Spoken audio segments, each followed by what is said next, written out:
Muy bien, buenos días.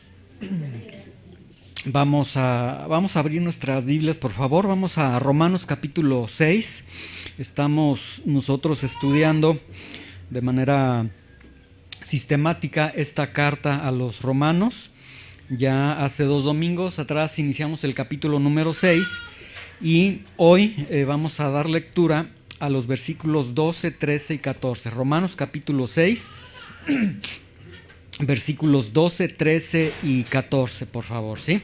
Cuando ya lo tengan listo, me dicen, por favor, para saber que ya lo tenemos y dar lectura. Romanos 6, 12, del versículo 12 al versículo 14.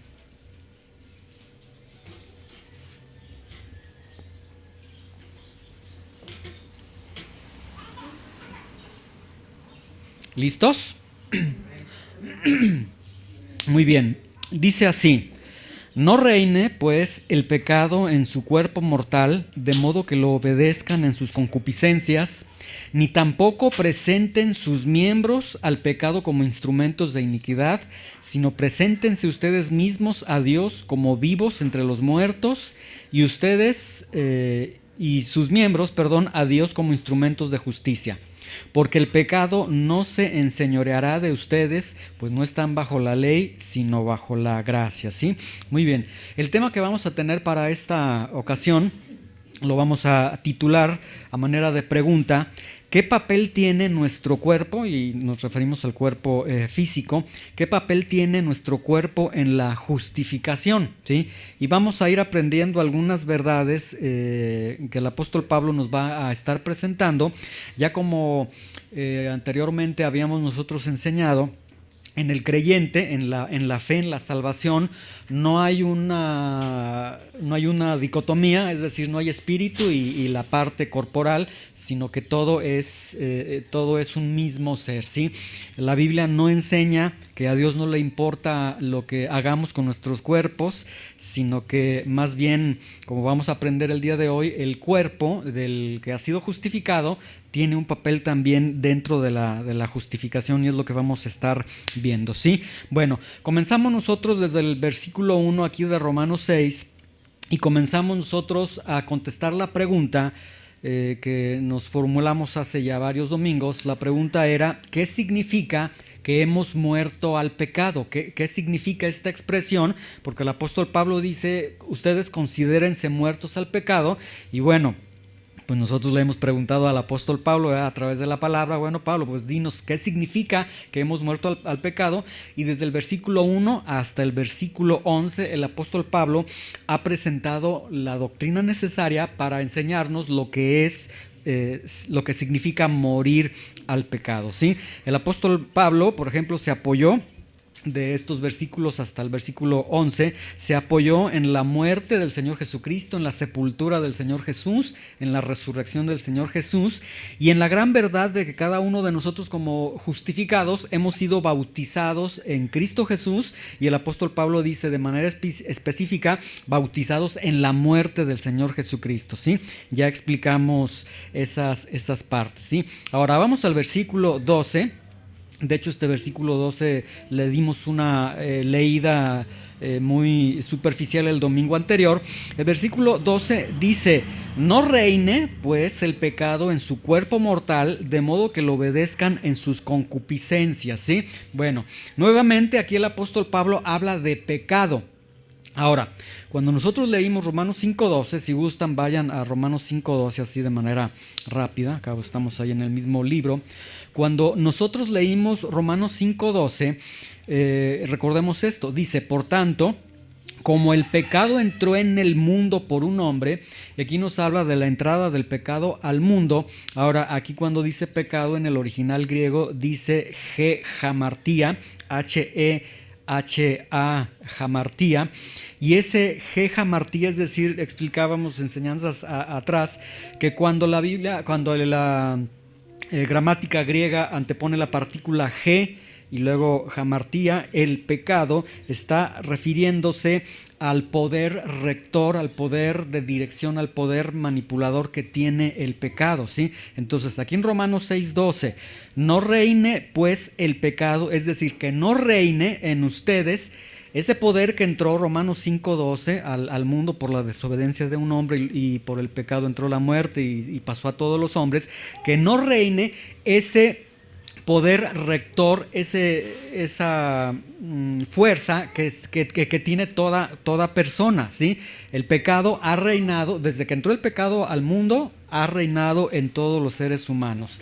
Y el pecado, veíamos también, de acuerdo a lo que está enseñando el apóstol Pablo, que no se va a detener porque eres cristiano. No va a decir, como tú eres cristiano, entonces yo me retiro, ya se quita de tu cuerpo, de tu ser, toda inclinación hacia la maldad. No, sino que el pecado incluso intenta reinar, este poder rector intenta reinar incluso en aquellos que han sido salvados o justificados. Y veíamos el domingo anterior una verdad que podemos deducir de lo que el apóstol Pablo está diciendo, aunque a algunos no les gusta escuchar esta verdad, pero el pecado potencialmente puede reinar a un cristiano o puede reinar en un cristiano, ¿sí? Algunos se van por la vida de decir, no, es que si hay un cristiano que está dominado por el pecado o que el pecado está reinando en su vida, entonces ese no es cristiano, ¿sí? Bueno, no es lo que el apóstol Pablo está enseñando. El apóstol Pablo precisamente está enseñando a cristianos que tienen un cuerpo y que en su cuerpo tienen concupiscencias, es decir, inclinaciones hacia el mal, para que puedan luchar contra el pecado, ¿sí? Vamos a entender todos estos aspectos que el apóstol Pablo va a estar enseñando, ¿sí? Ahora, Pablo inicia entonces en este versículo 12, ya va concluyendo su doctrina y dice que el pecado no reina en sus cuerpos mortales, que ese poder rector que cada uno de nosotros todavía tenemos, que ese pecado que hay en nuestras vidas, ese viejo hombre, como le quieras llamar, esas concupiscencias, como las llama el apóstol Pablo, que no te dominan al grado que tú materialices el pecado en tu cuerpo mortal, ¿sí? Ahora, en este versículo Romanos 6:12, no reine pues el pecado en su cuerpo mortal, de modo que lo obedezcan en sus concupiscencias. Podemos aprender 4 verdades. La primera verdad es: el pecado puede reinar, ¿sí? Y esto es a manera de precaución, de prevención para todo cristiano. En nuestras vidas hay una realidad: el pecado podría reinar, puede reinar en nuestras vidas. Número 2. El área del reinado del pecado es el cuerpo mortal, ¿sí? Aunque explicábamos en la enseñanza anterior que el pecado se origina de nuestras concupiscencias, es decir, de manera interna del pensamiento, decía el Señor Jesucristo, que de los pensamientos del corazón brotan los pensamientos, los adulterios, los homicidios, todo pecado surge de adentro, pero en el cuerpo se materializa todo pecado, ¿sí? Verdad número 3, que ese reinado se produce, vean el versículo, de modo que lo obedezcan. El reinado del pecado entonces va a prosperar o se va a producir cuando nosotros comenzamos a obedecer a esas concupiscencias, ¿sí?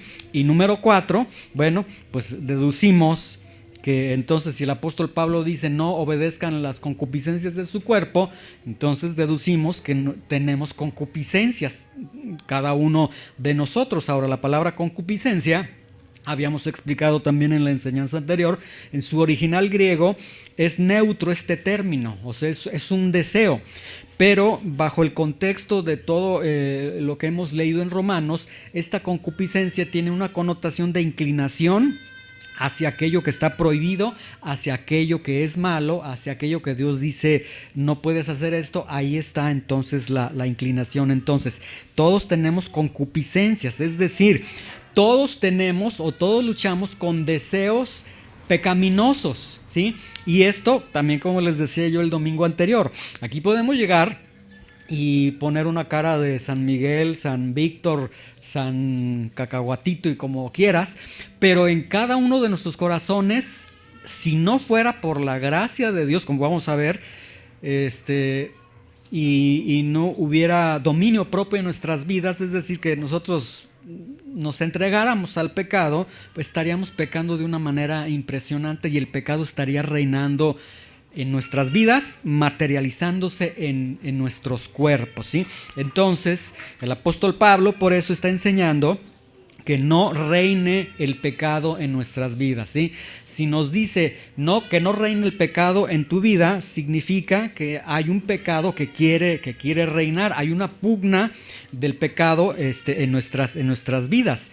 El apóstol Pablo nos enseña que no reine en nuestros cuerpos, de tal forma que lo materialicemos en nuestros cuerpos, porque todo pecado, toda inclinación hacia el mal que brota de adentro, se va a materializar en el cuerpo, es decir, todo lo que pensamos. Por eso la Biblia enseña: sobre toda cosa guardada, guardas tu mente, guardas tu corazón, porque si no guardamos la mente, el corazón, entonces del pensamiento se va a una emoción, a un sentimiento, a un acto, a una repetición de un acto, a un hábito, etcétera. Todo esto entonces cuidamos desde el corazón, desde la mente. El apóstol Pablo entonces nos está diciendo: no obedezcan las concupiscencias de sus cuerpos. ¿Qué significa? Que sí habrán deseos hacia lo malo. Y todos tenemos un pasado antes de Cristo, todos tuvimos pecados que nos ataron, debilidades, etcétera. Entonces, esas debilidades, tarde o temprano, cuando estás en Cristo, pues el pecado va a decir: acuérdate antes cómo hacías esto, cómo te deleitabas. Bueno, el apóstol Pablo dice: ya no le obedezcas. Antes no había otra opción, pecábamos porque pecábamos, estábamos en el mundo, estábamos en pecado. Pero ahora dice: ya no obedezcan, y entonces nos está hablando de dominar las concupiscencias de nuestros cuerpos, ¿sí? Ahora, mucha atención. Pablo nos ha hablado desde los versículos 1 al versículo 11, nos ha hablado una doctrina fabulosa. Nos ha hablado de la muerte de Jesucristo, de la sepultura de Jesucristo, de la resurrección del Señor, y de que nosotros fuimos bautizados o sumergidos en esa muerte del Señor Jesucristo, ¿sí? Es decir, el apóstol Pablo nos ha hablado acerca de cómo es que fuimos justificados, pero vean cómo la justificación no solamente afecta el punto interno, o sea, la fe, la justificación no es solamente aquí en mi corazón y Dios obró en mi corazón, sino que va desde el corazón, desde el interior hasta lo exterior, hasta el mismo cuerpo, ¿sí?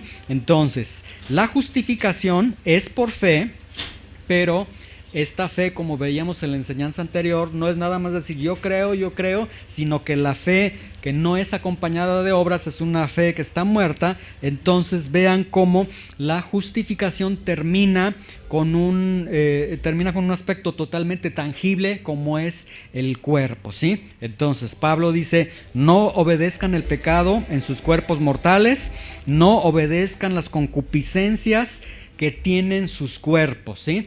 Es decir, después de la doctrina dice: no lo obedezcan. Pero todavía hasta este versículo 12 vean que tiene que ver el aspecto con una situación interior todavía. O sea, dice: no obedezcas las concupiscencias de tu cuerpo.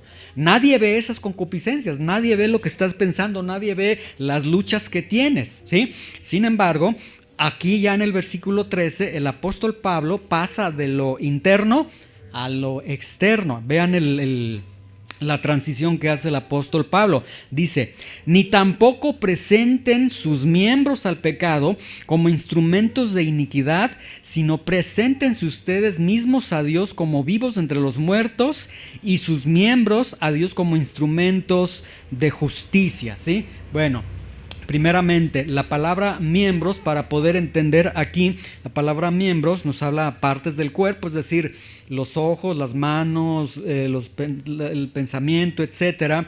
Es decir, nos habla del cuerpo. Cuando dice aquí miembros, podemos entender el cuerpo, ¿sí? Entonces, el apóstol Pablo dice: primero, internamente, no obedeces las concupiscencias de tu cuerpo. Y segundo, una vez que no obedeces, número 2, no presentas tu cuerpo al pecado como instrumento de iniquidad. Es decir, el primer punto es: viene alguna inclinación, viene alguna lucha interna. Es que estoy siendo tentado para contestarle a esta persona como debería de contestarle porque me está ofendiendo, me está diciendo, me está injuriando, esto, aquello, y en ese momento tú tienes así deseos de decirle o recordarle a ciertas personas, entonces ahí estás en esa lucha. Bueno, el apóstol Pablo dice, no obedezcas esa concupiscencia, esa lucha que tienes, no la obedezcas. Número 2, no prestes tu cuerpo al pecado como instrumento de iniquidad. Es decir, no le digas al cuerpo, aquí, pecado, aquí está mi cuerpo, aquí está mi lengua, aquí está mi voz, aquí está, para poder articular aquella frase que quisiera decirle a esa persona. Entonces, no presentes tu cuerpo al pecado, ¿sí? Ahora, dice el versículo 13, ni tampoco presenten sus miembros al pecado, y luego dice, sino preséntense ustedes mismos a Dios. Bueno, vamos a continuar, ¿sí? Ok, aquí entonces el apóstol Pablo nos presenta un aspecto positivo, un aspecto negativo, y cualquiera de los dos tiene que ver con nuestro cuerpo, ¿sí? Número 1, no presenten, ¿sí? Primer punto, no presenten su cuerpo al pecado como instrumento de iniquidad. Primero, no presenten su cuerpo. La palabra que se da aquí, no presenten, en el original griego se encuentra en un presente continuo, es decir, se leería de esta forma: no presenten o no sigan presentando sus cuerpos al pecado como instrumentos de iniquidad, ¿sí? ¿Por qué el apóstol Pablo estará diciendo no continúen presentando el cuerpo? Porque antes de ser justificados es lo que nosotros hacíamos constantemente. Presentábamos el cuerpo al pecado, y nuestro cuerpo era un instrumento de injusticia, de pecado, ¿sí? Entonces el apóstol Pablo está diciendo, no sigan presentando sus cuerpos para que se materialice el pecado que deriva de las concupiscencias que cada uno de nosotros tenemos. No hagan eso. El apóstol Pablo está diciendo, no hagan eso. Entonces, el cuerpo, el apóstol Pablo está diciendo, no es para que viene a tu vida una lucha, una tentación, una inclinación del pecado que tú quieras describir, del pecado que tú quieras pensar. No es para que en el momento que tienes esa inclinación digas, aquí está mi cuerpo para poder materializar ese pecado, ¿sí? El apóstol Pablo dice, no lo sigan haciendo, detengan esa forma de vida que teníamos antes de ser justificados. Y número 2, dice, en cambio, preséntense ustedes mismos, vean, dice, sino preséntense ustedes mismos a Dios como vivos entre los muertos y sus miembros a Dios como instrumentos de justicia. Aquí dos aspectos. Primero, presentar es muy interesante aquí en la gramática griega, porque cuando dice ni tampoco presenten, el primer presenten nos habla en el original griego acerca de un presentar como presentar una ofrenda. La segunda vez que se dice presenten, sino presentaos ustedes mismos, la segunda palabra que se menciona nuevamente y que dice presenten, aquí es distinta. Esta palabra en el original griego significa una decisión firme de la voluntad. Es decir, el apóstol Pablo está diciendo, deja de presentar tu cuerpo al pecado, ahora preséntate a Dios. Y este término que está utilizando es un término de una decisión firme de la voluntad. Entonces vayan viendo aquí con mucha atención. La fe está involucrando el aspecto de la voluntad. No tiene que ver con que, ay, Señor, es que soy débil, es que no pude, es que la tentación estuvo muy fuerte. No, vean que el apóstol Pablo está diciendo, de una decisión firme, fájate bien los pantalones y colócate como hombre, como mujer, para decirle no a el presentar tu cuerpo al pecado, ¿sí? Entonces, la fe no es si siento, la fe no es si me nace, la fe son actos de obediencia que involucran también nuestra voluntad, ¿sí? Entonces vean que de acuerdo a este versículo 13, la responsabilidad de presentar nuestros cuerpos, ¿de quién es? De acuerdo al versículo 13, vamos a leerlo. Ni tampoco presenten sus cuerpos como miembros al pecado, como instrumentos de iniquidad, sino preséntense ustedes mismos a Dios. ¿De quién es la responsabilidad? Del dueño del cuerpo. Entonces, Tú que tienes un cuerpo físico, tú tienes responsabilidad de tu cuerpo. No lo presentes bajo una decisión firme. ¿Qué significa esto? Es que sí tengo deseos de contestarles, que sí tengo deseos de X pecado. Sí, está bien. El Señor dice, en eso no pecas. Que tengas esa lucha, esa tentación, pero tú entonces te posicionas firmemente y dices, pues mi cuerpo no lo voy a prestar para el pecado, me voy a quedar callado, no voy a comprar aquello, etcétera. Entonces es responsabilidad de cada uno de nosotros. ¿Y qué estamos viendo aquí? Que entonces el cuerpo es gobernado o es dirigido por la nueva naturaleza, no por el viejo hombre, ¿sí? Y este segundo presentarse, anula entonces el argumento, como les decía, el argumento de decir es que no pude, o es que las circunstancias me llevaron a ese pecado, o incluso decir es que fue el diablo el que me obligó a hacerlo, ¿sí? O sea, el diablo como me odia hizo que yo pecara. Entonces aquí nos coloca como responsables a cada uno de nosotros, ¿sí? La responsabilidad de dejar de presentar tu cuerpo al pecado o presentarte a Dios es de cada uno de nosotros, ¿sí? Pongan ahí un dedito en Romanos 6, vamos a regresar rápido y vamos a 2 de Timoteo 1:7 para leer algo muy rápido y ahorita regresamos de inmediato a Romanos 6, nada más para terminar esta idea con 2 de Timoteo 1:7. En 2 de Timoteo 1:7, el apóstol Pablo nos enseña algo que todo cristiano tiene, que todo aquel que ha nacido de nuevo, que ha sido salvado por el Señor, tiene, ¿sí?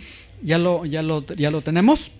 Dice, porque no nos ha dado Dios espíritu de cobardía, sino de poder, de amor y de dominio propio. Entonces, bueno, regresemos a Romanos 6:13. Presenta tu cuerpo a Dios como instrumento de justicia. Preséntate a Dios como vivo de entre los muertos, etcétera. Entonces, si el Señor lo está ordenando es porque Él sabe que podemos hacerlo y una de las razones porque nos ha entregado dominio propio. Entonces, esto significa que el cuerpo no es el que ordena, que las emociones, el querer pecar no es el que ordena, sino la verdad de Dios es la que va a estar ordenando, ¿sí? Ahora, aquí en este versículo 13, vean que dice 3 formas en las que vamos a presentarnos delante de Dios, ¿sí?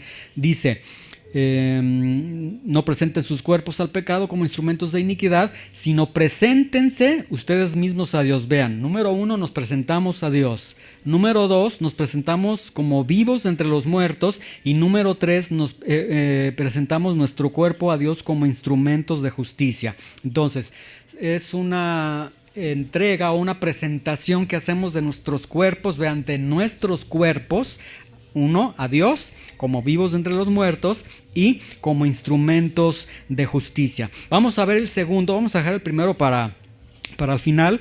Vamos a ver el primero. Debemos de presentarnos como vivos de entre los muertos. ¿Qué significa esto? Bueno, preséntate bajo una decisión firme de la voluntad a Dios como uno que está vivo, pero que estuvo entre los muertos. Es decir, preséntate a Dios como uno que resucitó.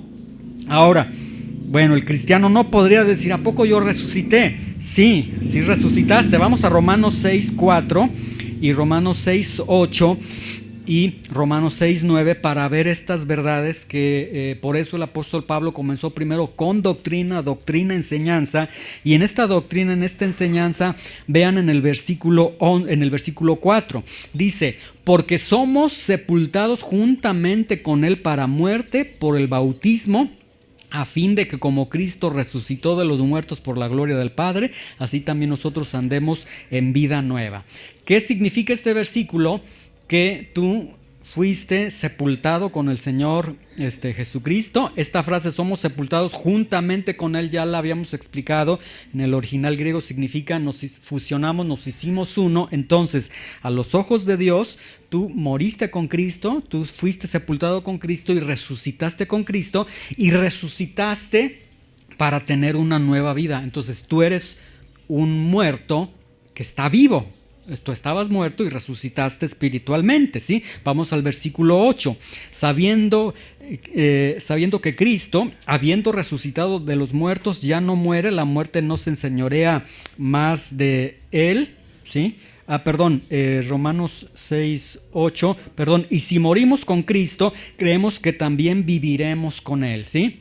Es decir, abrazamos la muerte del Señor Jesucristo, pero también abrazamos la nueva vida que tenemos en Cristo.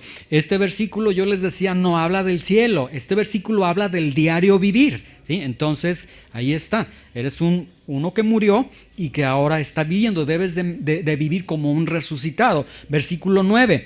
Sabiendo que Cristo, habiendo resucitado de los muertos, vean, cuando Cristo resucita de los muertos, ya no muere y la muerte no se enseñorea más de él. Es decir, el tipo de vida que tiene Cristo cuando resucitó es un tipo de vida en la que ya no hay muerte jamás. Cristo no va a morir, y un tipo de vida donde la muerte o el pecado no se va a enseñorear más de Cristo.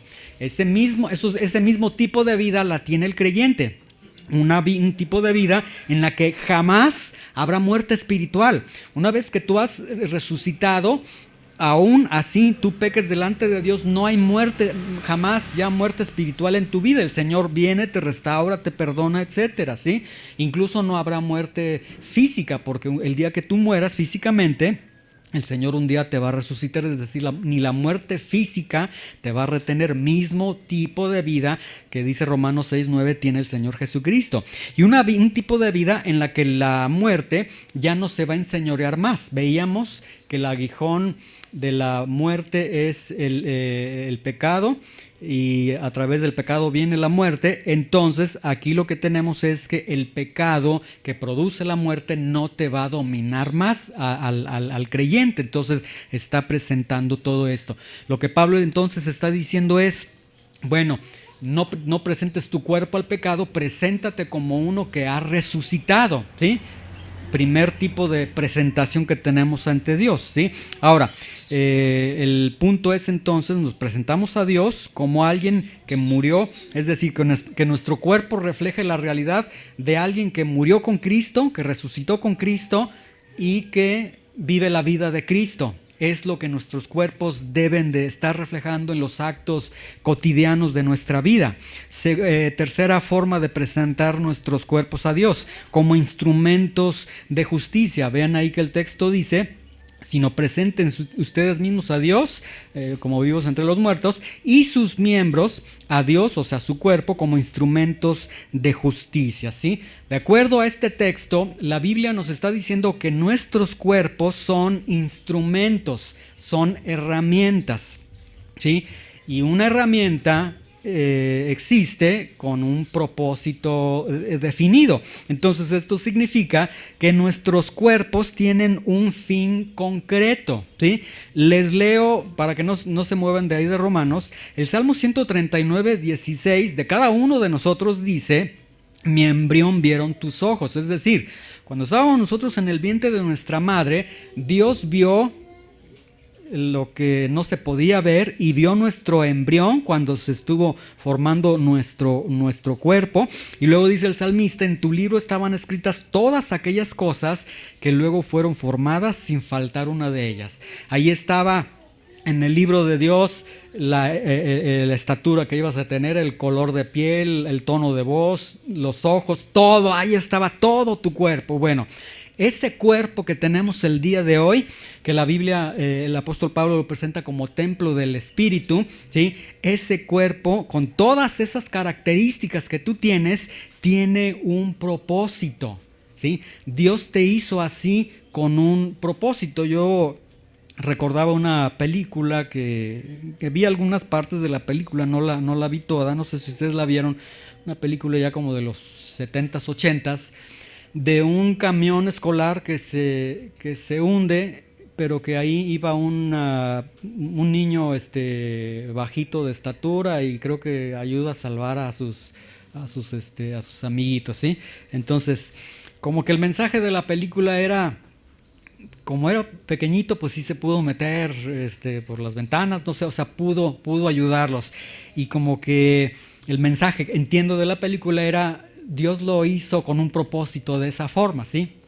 Yo recuerdo hace años fuimos a San Luis Potosí a un congreso, chocamos en la camioneta en la que íbamos, se volteó un poco la camioneta y el único que pudo entrar así en las ventanas para sacar las cosas que tenía la camioneta era yo. Hasta me sentía el de la película. Entonces los saqué y pensé por un momento, a lo mejor Dios tuvo un propósito con mi cuerpo, pero no, la Biblia enseña que va más allá de eso, que nuestros cuerpos son herramientas, son instrumentos para la justicia. Justicia se entiende la voluntad de Dios. Entonces ve, todo el cuerpo que Dios te dio, es decir, por ejemplo, a las mujeres, el cuerpo que Dios le dio a las mujeres no es para que digas, ay, qué bonita estoy, y empieces a enchuecar la boca y sacarte fotos y publicaciones y sentirte vanidosa, esto, aquello. No, ese cuerpo que Dios te dio es para que sea usado para la voluntad de Dios, para lo que Dios quiera, ¿sí? O a nosotros los hombres, las características que nos haya dado cada uno de nosotros es para la voluntad de Dios. O sea, de acuerdo a lo que Pablo dice, es la razón por la que tienes un cuerpo, para que ese cuerpo sea usado para la voluntad de Dios, ¿sí?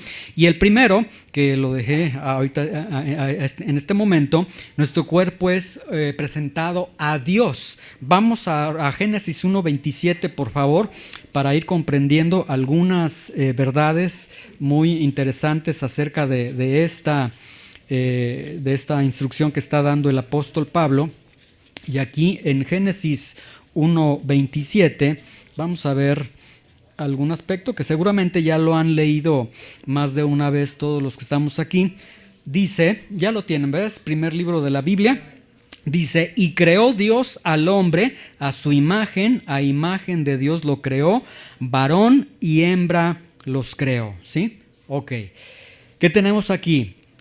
El hombre fue creado bajo el siguiente contexto. Número 1, bajo la existencia de un creador, y número 2, bajo la condición de ser creación, ¿sí? Se los repito nuevamente. Dios, el hecho de que tú existas es porque hay un creador y eso te convierte en una creación a ti. Por eso, en el libro de Eclesiastés, cuando ustedes leen el último capítulo, dice, joven, tome placer tu corazón, haz lo que tú quieras, pero acuérdate que le vas a dar cuentas a tu creador, ¿sí? Bueno, aquí dos cosas interesantes en el libro de Eclesiastés. Cuando dice joven, no se refiere a un joven como lo entendemos el día de hoy, sino que en el original hebreo significa aquel que sale de la edad de niño, es decir, aquel que ya tiene una responsabilidad teológica delante de Dios. Puede ser a los 6 años, 7 años, dependiendo, cada quien va madurando de manera distinta, pero en el momento en que eres consciente de tus actos, dice el libro de Eclesiastés, haz lo que quieras, o sea, está bien, haz lo que quieras, vive como quieras, pero le vas a dar cuentas al Creador. No dice a Dios, porque el Eclesiastés prefiere decir, ok, para no entrar en discusiones, mira, si que Dios existe, no existe, que sí creo, que no crees, bueno, lo que sí hay es un Creador y le vas a dar cuentas a ese Creador, ¿sí? Ahora, vamos a Romanos 11:36. Dijimos que entonces el hombre es creado bajo el contexto de que existe un creador y bajo el contexto de que eres creación, ¿sí? Dice un salmo, tú nos formaste a nosotros, no nosotros a nosotros mismos. Ahora, vamos a Romanos 11:36, que de hecho es un versículo que leyó Víctor en la mañana. Romanos 11:36, vean, aquí nos habla de todo, ¿sí? Nos habla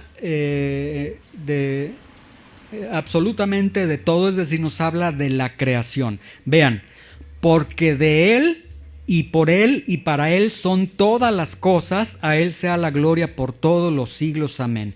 ¿Qué significa esto?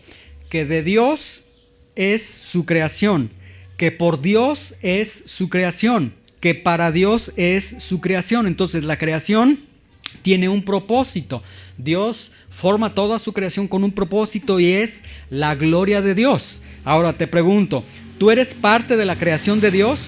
¿Tu cuerpo es parte de la creación de Dios? Sí, entonces, pues tu cuerpo es de Dios, es por Dios y es para Dios. Vamos a 1 Corintios 6:19 para robustecer esta idea. 1 Corintios 6:19 dice lo siguiente. 1 Corintios 6:19, ¿sí? ¿Listos? Dice: ¿o ignoras que tu cuerpo es templo del Espíritu Santo, el cual está en ustedes, el cual tienen de Dios, al Espíritu de Dios en ustedes, y que no son suyos? ¿Suyos quiénes? Sus cuerpos. Es decir, aquí la Biblia está, el apóstol Pablo está diciendo que el cuerpo que cada uno de nosotros tenemos no es nuestro, para que no le hagas los cambios que tú digas, que tú quieras. Me voy a operar la nariz, voy a hacer esto, aquello. Bueno, menos que sea necesario, lo mejor por el cuerpo. Pero cuando no es nada que ocupe tu cuerpo, dice el Señor, ese cuerpo que tú tienes no es tuyo, ¿sí? Entonces cuida el cuerpo que tienes, porque de hecho tu cuerpo es templo del Espíritu Santo, ¿sí? Aunque, como algunas personas me decían, bueno, en el caso de algunos no es un templo, es una capillita del Señor, ¿va? Por la estatura a veces que tenemos, pero no importa, es propiedad del Señor. Entonces esto nos lleva a responsabilizarnos de nuestro cuerpo y del uso que le damos a nuestro cuerpo. Y aquí entonces podemos ver que la justificación, entonces vean, es totalmente completa. Involucra el espíritu, involucra el alma, involucra también el cuerpo, ¿sí? Entonces, esto es lo que necesitamos entender, que de acuerdo a la Biblia no hay una dicotomía, no hay una división, no hay un divorcio entre espíritu y cuerpo, porque muchos son muy fieles al Señor, pero en su corazón, pero corporalmente hacen lo que quieren, y la Biblia está diciendo: no, el paquete es completo, espíritu, alma y cuerpo, ¿sí? Y por último, vamos al versículo 14, Romanos 6, 14, para ir cerrando esta exposición. Romanos 6, 14, dice lo siguiente, y es una afirmación que hace el apóstol Pablo después de todo lo que nos ha enseñado: porque el pecado no se enseñoreará de ustedes, pues no están bajo la ley, sino bajo la gracia, ¿sí? Porque el pecado no se enseñoreará de ustedes, pues no están bajo la ley, sino bajo la gracia. Y entonces aquí el apóstol Pablo concluye esta parte con dos grandes verdades. Primera gran verdad, y la podemos deducir. Vean, vamos a leerlo otra vez. El pecado no se va a enseñorear de ustedes, porque no están bajo la ley, sino están bajo la gracia. Primera gran verdad: el pecado permanece en el creyente. ¿Sí se dieron cuenta? Dice que el pecado no se va a enseñorear. No dice que el pecado se fue. De hecho, el apóstol Juan, en 1 de Juan, dice: el que dice no tengo pecado es mentiroso, porque todos tenemos pecado, porque todos hemos pecado. Entonces, sí continúa la presencia del pecado en el creyente, que se le llama teológicamente pecado remanente, vieja naturaleza, etc. El pecado sí continúa permaneciendo, pero segunda gran verdad: ha perdido su señorío y su poder, porque dice no se va a enseñorear más de ustedes, ¿sí? Ahora hace una división aquí, y esta verdad es porque ustedes no están bajo la ley, sino están bajo la gracia. ¿Qué significa esto? Bueno, no están bajo la ley porque desde los primeros capítulos, capítulo 1, 2 y 3 del libro de Romanos, veíamos que los judíos cómo abrazaban la ley y decían la justificación es solamente por guardar la ley y celosos de la ley. Entonces, bueno, dice, ustedes no están bajo la ley, porque si estuviésemos bajo la ley, bueno, vamos a Romanos 5:20 para que vean nada más el chasco que se tiene con la ley de Dios, que en ningún momento significa que la ley de Dios sea mala, pero vemos el ministerio de la ley. Romanos 5:20, ¿listos? Dice: pero la ley se introdujo, es decir, ¿por qué Dios introduce la ley? Para que el pecado abundase. Es decir, entra la ley y el pecado se hizo grande, abundó. Entra la ley y la ley agitó las inclinaciones al pecado. Entonces, ¿cuál fue el ministerio de la ley? Mostrar al hombre que es pecador, para que el hombre dijera, ¿qué hago? Y voltea a la cruz. Entonces, ¿En qué sentido, qué significa estar bajo la ley? Bueno, la ley de Dios te dice, no hagas esto, tú desobedeces, cometes pecado y la ley dice, la paga del pecado es muerte. Entonces, en ese sentido, los efectos de la ley es que el pecado se enseñorea sobre ti. Y la ley, entonces, no es el camino de obedecer a Dios, porque la ley nos muestra el pecado, pero no nos da la forma o la fórmula para luchar contra el pecado. Ahora, ¿qué significa la gracia? ¿O cuál es la gracia de la que el apóstol Pablo ha estado hablando aquí? Bueno, es la gracia que nos ha estado hablando desde Romanos 3:24 en adelante. Todo el sacrificio de Jesucristo, todas las consecuencias del sacrificio de Jesús, entonces están bajo la gracia justificadora, las verdades que Pablo ha enseñado. Fuiste crucificado con Cristo, fuiste sepultado con Cristo, moriste con Cristo, fuiste bautizado en su muerte. Todas esas verdades que el apóstol Pablo ha estado enseñando son esas verdades que la gracia de Dios te ha dado a cada uno de nosotros. Entonces, por eso dice, el pecado no se va a enseñorear sobre ustedes porque están bajo la gracia, ¿sí? Ahora vean con mucha atención lo siguiente. El pecado no se va a enseñorear de ustedes porque están bajo la gracia. Vean que el texto no está diciendo que la gracia, las verdades de Dios, el sacrificio de Jesucristo, todas las bendiciones de Dios a través del sacrificio de Jesús sean un freno al pecado. No está diciendo eso, ¿sí? Sino que la gracia más bien será una inspiración para frenar el pecado, que es distinto. O sea, en la ley el temor era lo que te hacía obedecer a Dios y no podíamos obedecer a Dios. En la gracia lo que nos mueve a obedecer a Dios es el amor que hemos recibido de Dios, y aunque le fallemos, su gracia nos sigue sosteniendo, ¿sí? Entonces, estando bajo la ley, alguien diría, si estás bajo la ley, es imposible que el pecado no se enseñoree de él. Todos aquellos que están en la ley, el pecado se va a enseñorear de ellos. Y los que están en la gracia, es imposible que el pecado no sea vencido por ellos. Entonces, estando en la gracia, sí podemos vencer el pecado, como el apóstol Pablo lo ha estado enseñando. Muy bien, ¿qué aprendemos entonces con estos versículos hasta este versículo que hemos leído? Bueno, número 1, aprendemos una evidencia más de ser salvo, y esta evidencia tiene que ver con nuestro cuerpo, ¿sí? Entonces, examinemos el uso que le damos a nuestro cuerpo. Si el uso es como instrumento de pecado, entonces necesitamos arrepentirnos y reconocer que nuestro cuerpo tiene un destino, un propósito definido, que es la gloria de Dios. Aprendemos también responsabilidad al ser salvos. La Biblia entonces nos dice que guardemos nuestro corazón, nuestra mente, pero también dice que guardemos nuestro cuerpo, nuestros miembros. Entonces, es decir, no pongamos nuestro cuerpo en lugares donde podríamos nosotros desobedecer a Dios. Nos habla también, hemos aprendido acerca de la titularidad de nuestros cuerpos. Nuestros cuerpos no son nuestros, son de Dios, son propiedad de Dios. Entonces, para que ya no digas, yo soy dueño de mi cuerpo, no. El que es dueño de tu cuerpo es Dios. Y aprendemos los propósitos de nuestro cuerpo, que el propósito primario de nuestro cuerpo es la gloria de Dios. El apóstol Pablo lo dice en Corintios de otra forma: ya sea que coman o beban o vayan al cine, al fútbol, hagan lo que quieran, todo háganlo para la gloria de Dios. O sea, no está diciendo aquí, bueno, como mi cuerpo es para la gloria de Dios, hacer la voluntad de Dios, entonces no, pues ya no puedo ni siquiera ir al centro o ir a una película, etcétera. No, sí puedas hacer todo eso, siempre y cuando todo eso pueda darle gloria a Dios, ¿sí? Entendiendo que sea bajo la voluntad de Dios.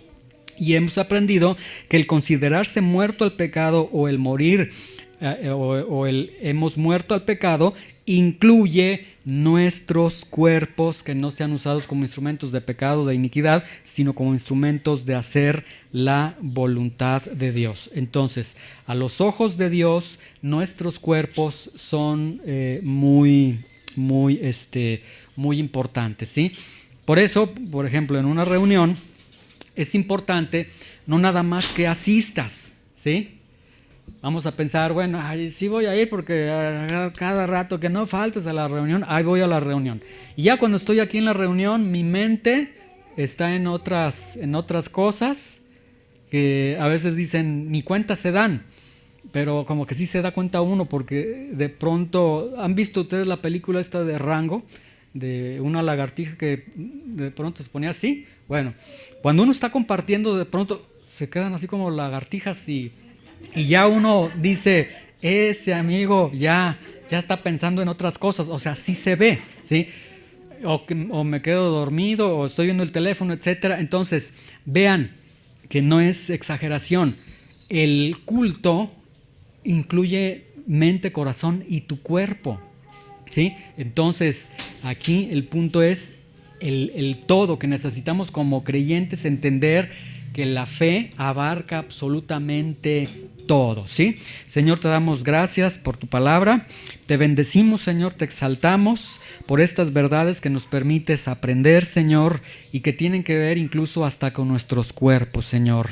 Y muchas veces es muy fácil hacer esta división o decir, bueno, a Dios no creo que le interese tanto el cuerpo. Pues hoy vemos que le interesa y le interesa mucho y que se ha usado para hacer tu voluntad, para tu gloria. Ayúdanos, Señor, a poder vivir para ti, a dejar de presentar nuestro cuerpo al pecado y a comenzar a presentar nuestro cuerpo a Dios como un vivo entre los muertos y como un instrumento de justicia. Ayúdanos, Señor, en tu gracia. En el nombre de Jesús. Amén.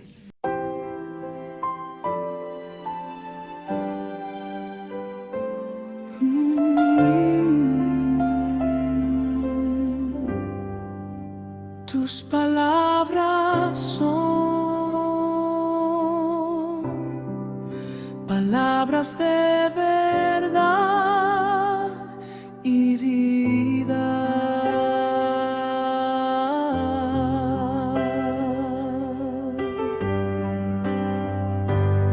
Señor, ¿a quién iremos? Tú tienes palabras, palabras de vida eterna. Hemos creído y conocemos que tú eres el Cristo, el Hijo del Dios viviente.